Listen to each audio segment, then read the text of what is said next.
A paz de nosso Senhor Jesus Cristo, aos prezados irmãos. Hoje estaremos estudando a escola dominical do próximo domingo, 19 de abril de 2020, que fala sobre eleição e predestinação. Essa é a lição de número 3 deste trimestre, segundo trimestre, em que estudamos acerca da Igreja eleita. O texto áureo da nossa lição está lá em Efésios 1, 4 a 5. Como também nos elegeu nele antes da fundação do mundo, para que fôssemos santos e irrepreensíveis diante dele em amor, e nos predestinou para filhos de adoção por Jesus Cristo, para si mesmo, segundo o beneplácito de sua vontade. A verdade prática diz assim: segundo a sua presciência, Deus elegeu e predestinou para a salvação os que creriam e perseverariam na fé em Cristo Jesus. A nossa leitura bíblica em classe está lá em Efésios 1, versos 4 a 12. Nós estamos estudando nesse trimestre a epístola de Paulo à igreja de Éfeso.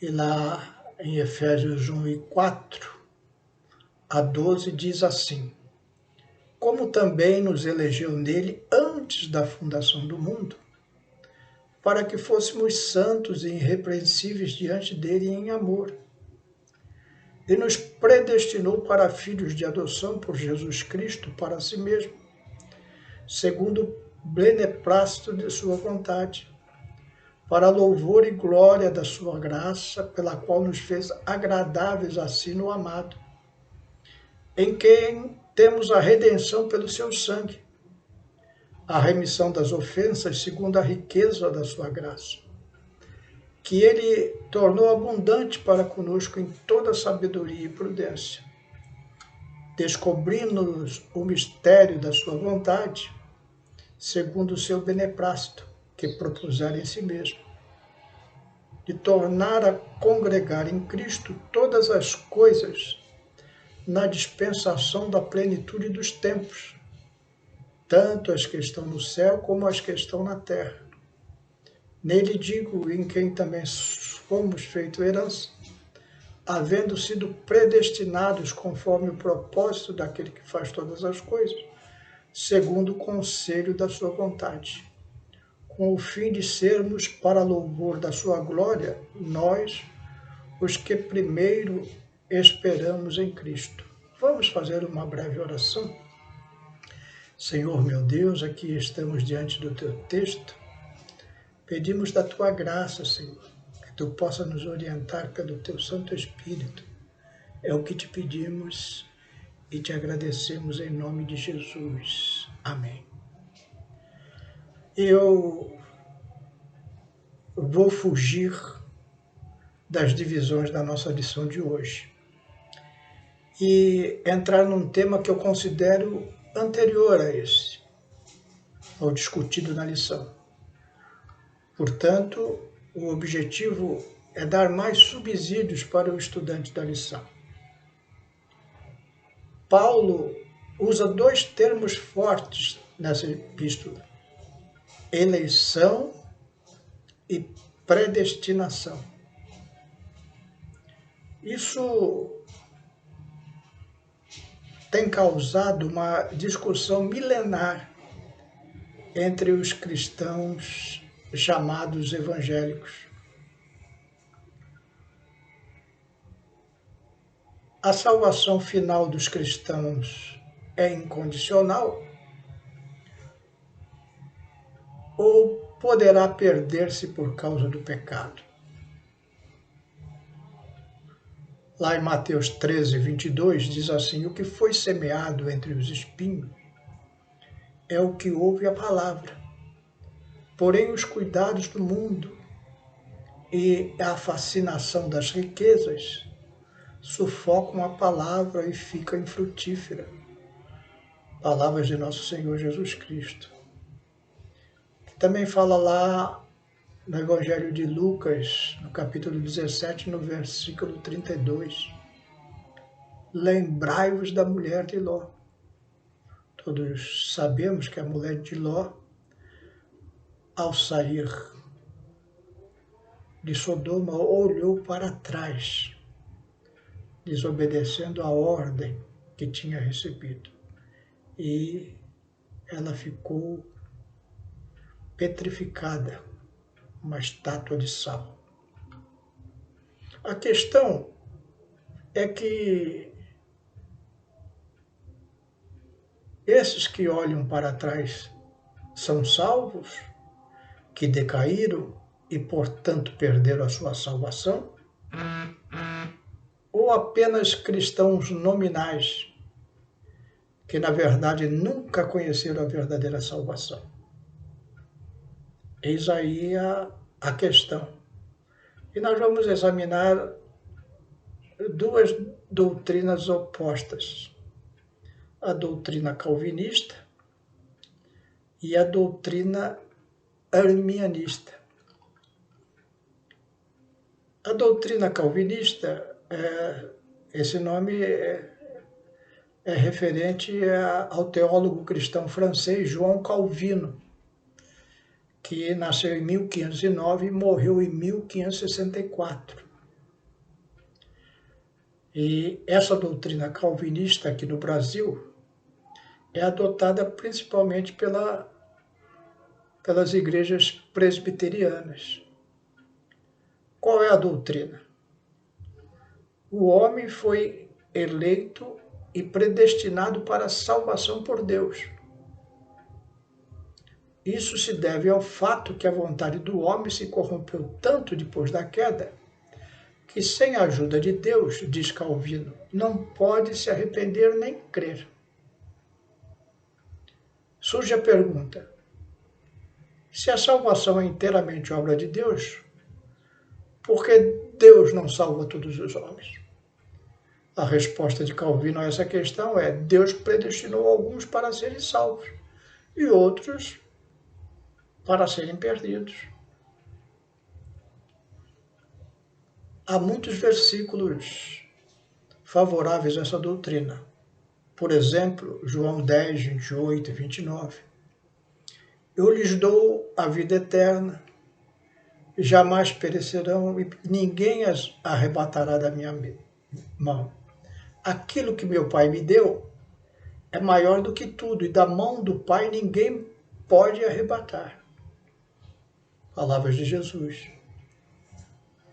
E lá em Filipenses, capítulo 1, verso 6, Paulo diz assim: estou plenamente certo de que aquele que começou uma boa obra em vós há de completá-la até o dia de Cristo Jesus. Há muitos outros versículos, nós não vamos nos aprofundar muito, porque o meu objetivo é só dar um panorama geral.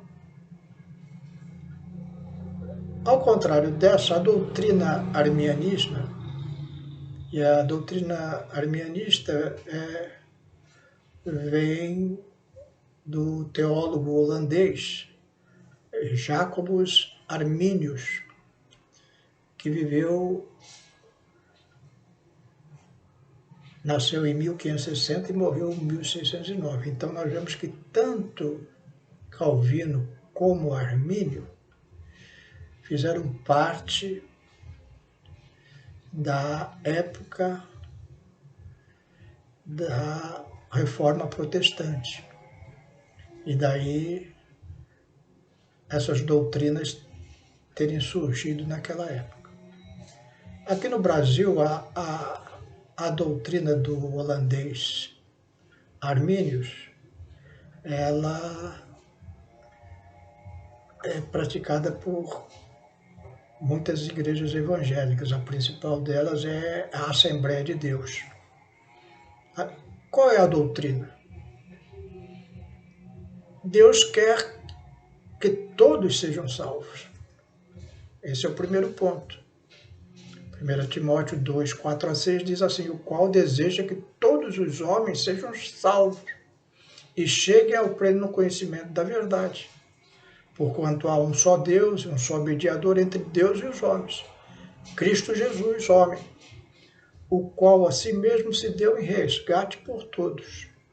Testemunho que se deve prestar em tempos oportunos, falou Paulo. Um segundo ponto é que Deus preveniu, ou melhor dizendo, previu o destino delas, das pessoas, mas não o fixou, não o determinou. Lá no livro do profeta Jeremias, capítulo 1, verso 5, Deus está falando a respeito do próprio profeta Jeremias. E Deus diz assim: antes que eu te formasse no ventre materno, eu te conheci. E antes que saísse da madre, te consagrei e te constituí profeta às nações. Então nós vemos aqui algumas diferenças.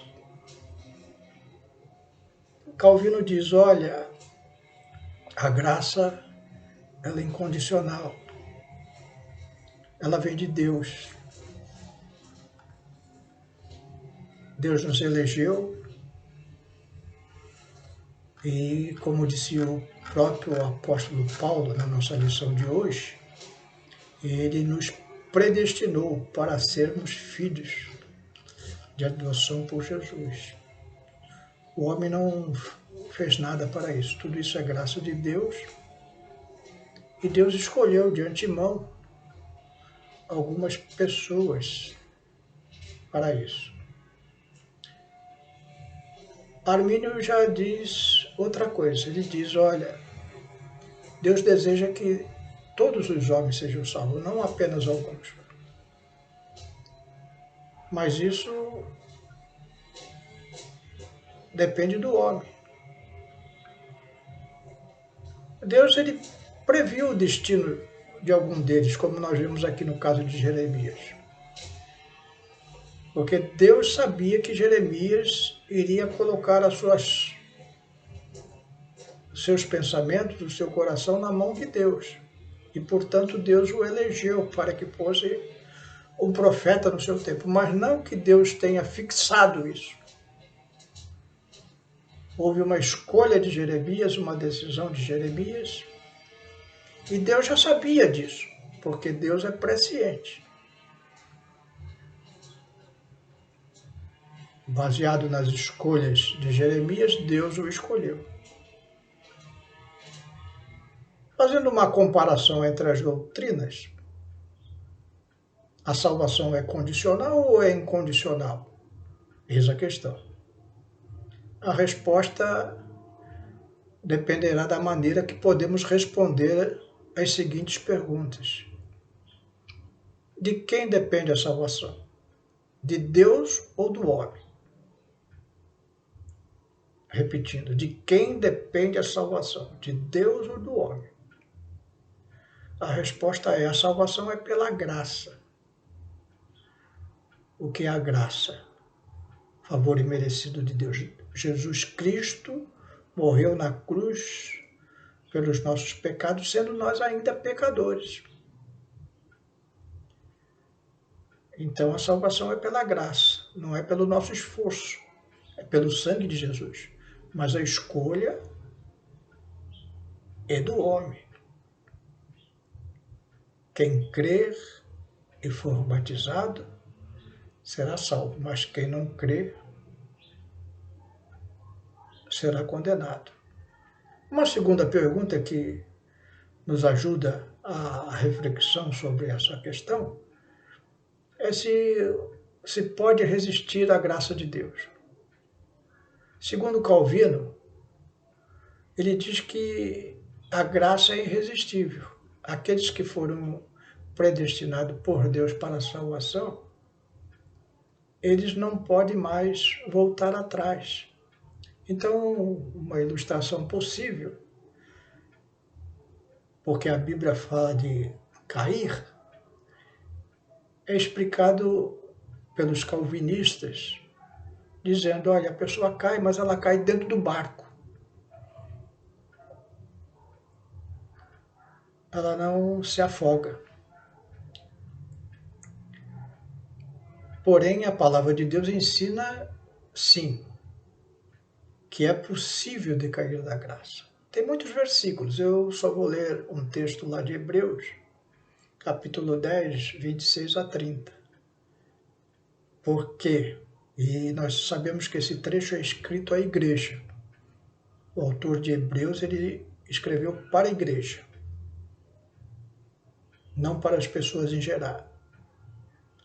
E diz lá o texto no verso 26, porque se vivermos deliberadamente em pecado, ou seja, se o crente escolher viver em pecado, depois de termos recebido pleno conhecimento da verdade, ou seja, pela graça de Deus, recebemos Jesus como Salvador, já não resta sacrifício pelos pecados.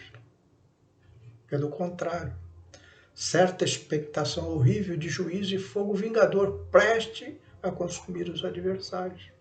Sem misericórdia, morre pelo depoimento de 2 ou 3 testemunhas quem tiver rejeitado a lei de Moisés. O autor de Hebreus usa uma ilustração do Antigo Testamento, que quando alguém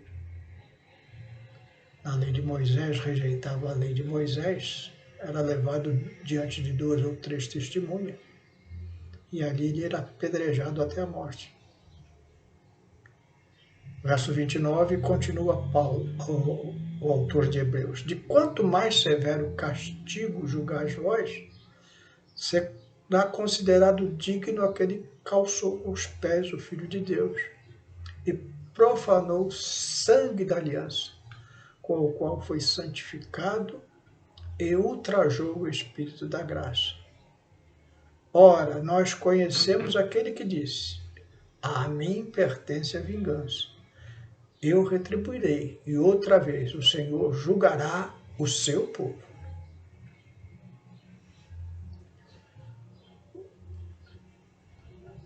Uma posição equilibrada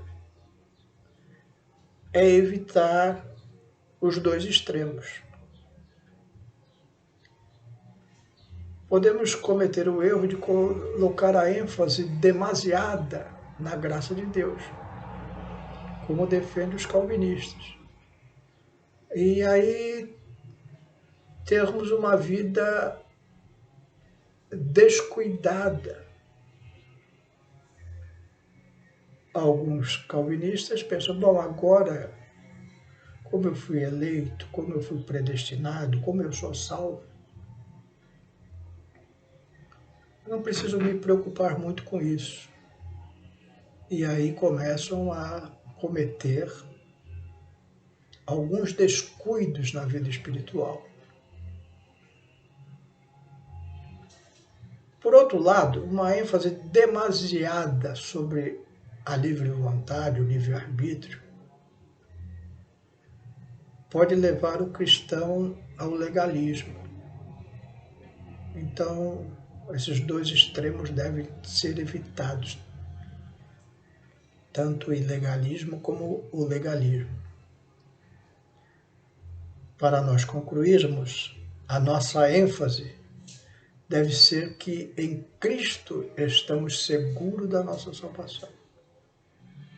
Romanos 8, 35 a 39 diz assim, quem nos separará do amor de Cristo? Será a tribulação, ou a angústia, ou a perseguição, ou a fome, ou nudez, ou perigo da espada. Como está escrito, por amor de ti somos entregues à morte o dia todo.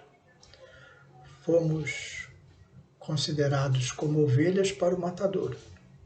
Em todas essas coisas, porém, somos mais que vencedores, por meio daquele que nos amou.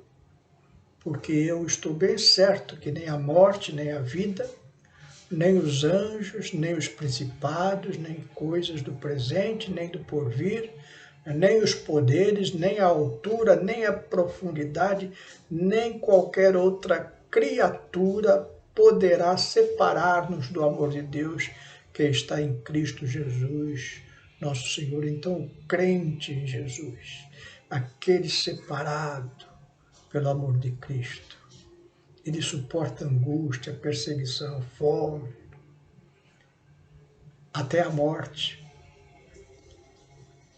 Mas em todas essas coisas ele é mais que vencedor, porque permanece firme, aguentando. Não cai no barco, nem cai do barco. Seguro da sua salvação, caminha para a vida eterna. Ainda uma consideração de cunho pessoal, porque coloquei aqui ambas as doutrinas, calvinista e arminianista, e pode ser que haja alguma dúvida no coração daqueles que estão nos ouvindo. Se o pastor Sérgio é calvinista ou arminianista. Eu, desde o início da minha fé, tenho abraçado a doutrina arminianista. O crente é salvo pela graça de nosso Senhor Jesus Cristo, não pelas obras. Mas, se pecar, decai da graça de Deus. De coração, desejo que nenhum de nós decaia dessa graça. Mas se decair, ainda pode buscar o arrependimento e voltar aos braços do Senhor Jesus. Que Deus abençoe a todos. Vamos orar. Senhor meu Deus, te damos graças, Senhor, por este momento em que refletimos sobre essas doutrinas da Tua Palavra. Homens tementes a Deus, ganhadores de almas, como John Wesley, como outros tantos, calvinistas ou arminianistas, foram usados por Ti como usastes a Jeremias e ganharam muitas almas para Ti. Te damos graças por isso. Abençoa a Tua igreja, Senhor, para que todos nós tenhamos um só coração, em não pecarmos contra Ti e guardarmos a nossa fé, para que todos nós possamos naquele dia recebermos a coroa da vida que Tu tens prometido a todos aqueles que Te amam. Amém.